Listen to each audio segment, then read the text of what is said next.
Sejam muito bem-vindos.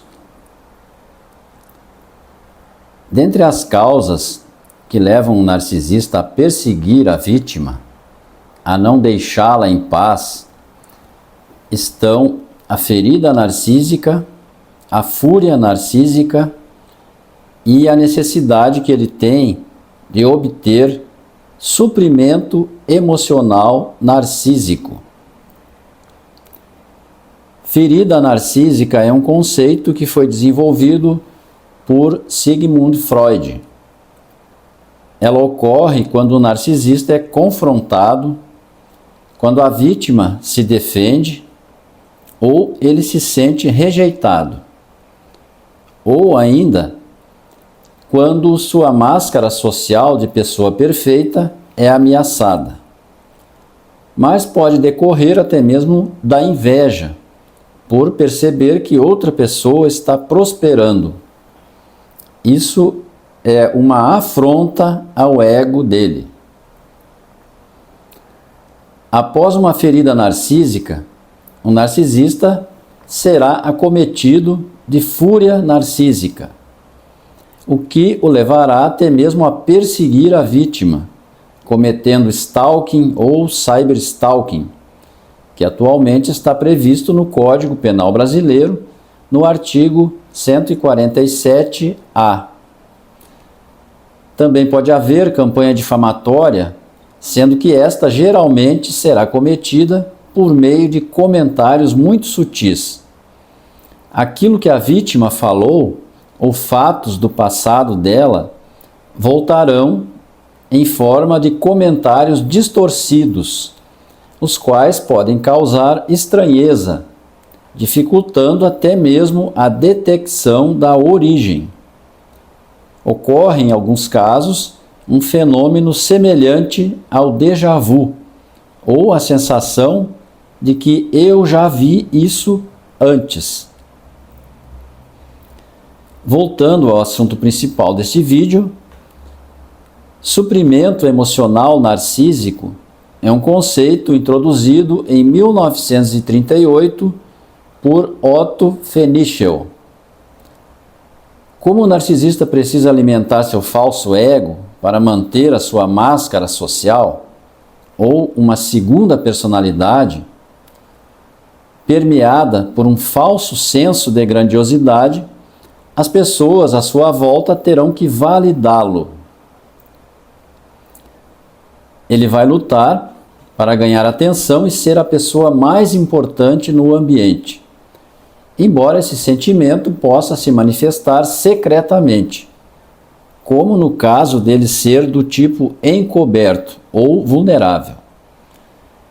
Ele pode ser aquela pessoa que se comporta timidamente, fala pouco, mas registra tudo o que os outros conversam. Se ele for do tipo grandioso ou exibicionista, cumprimentará a todos de forma ruidosa e exigirá abertamente que lhe dediquem consideração. É denominado suprimento emocional narcísico positivo o conjunto de comentários, bajulações, elogios e aprovações que o narcisista recebe. Isso mantém o seu falso ego em posição de destaque, evitando que seja desmantelado, uma vez que é só uma construção ilusória. E é denominado suprimento narcísico negativo a satisfação que o narcisista terá ao prejudicar ou mesmo destruir uma pessoa saudável, mas que percebeu, denunciou ou não quis se submeter, por exemplo, aos seus jogos mentais de manipulação. Não raro, quando o narcisista obtém êxito em alguma de suas manipulações e intrigas, se poderá percebê-lo observando de lado e sorrindo maliciosamente. É um sorriso maldoso que evoca superioridade, insolência, desprezo ou presunção punitiva.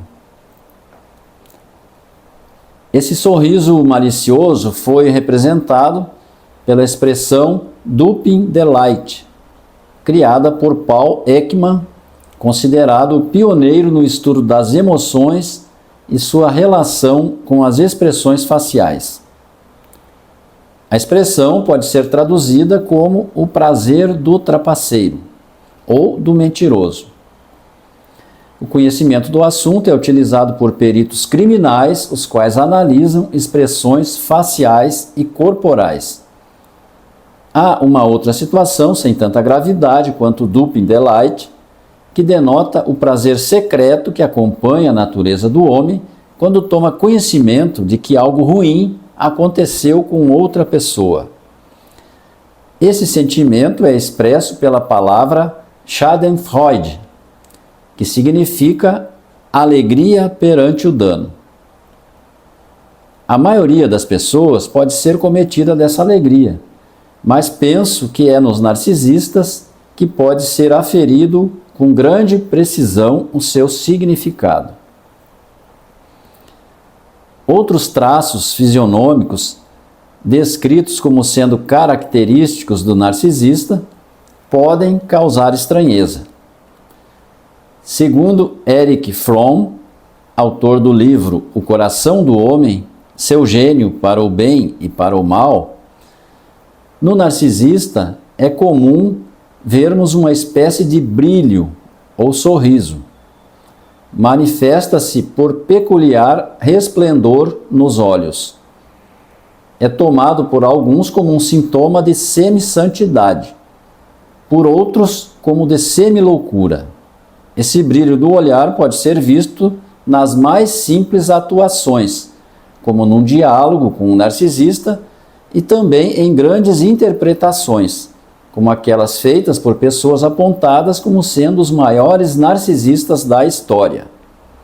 Adolf Hitler falava em um tom muito calmo em ambiente privado, mas se transformava completamente quando fazia grandes discursos. Quando discursava, falava esbravejando e seu olhar transmitia feroz convicção. Era como se estivesse possuído por uma entidade demoníaca.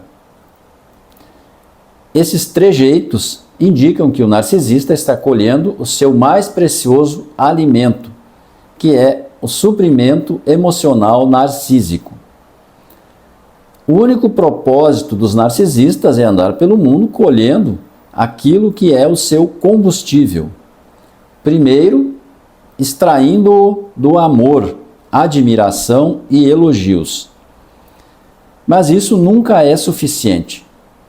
Então passam ao segundo propósito, que é colher combustível negativo.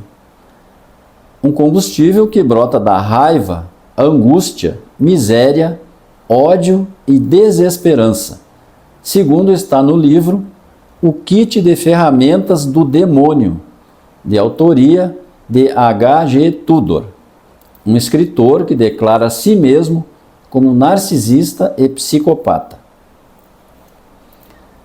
Os dois tipos de suprimento são valiosos para o narcisista. O suprimento emocional narcísico positivo lhe dará satisfação por engrandecê-lo.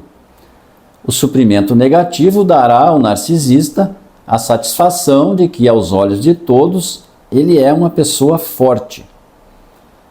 Vai lhe render o reconhecimento de que é uma pessoa implacável e invencível, que poderá trazer severos prejuízos ao infeliz que pisar na bola e ousar se meter em seu caminho. Assim, um narcisista sempre vai se comportar como um viciado em suprimento emocional, embora as razões que alega para fundamentar sua conduta insana não justifiquem tamanha implicância. Muito grato pela atenção.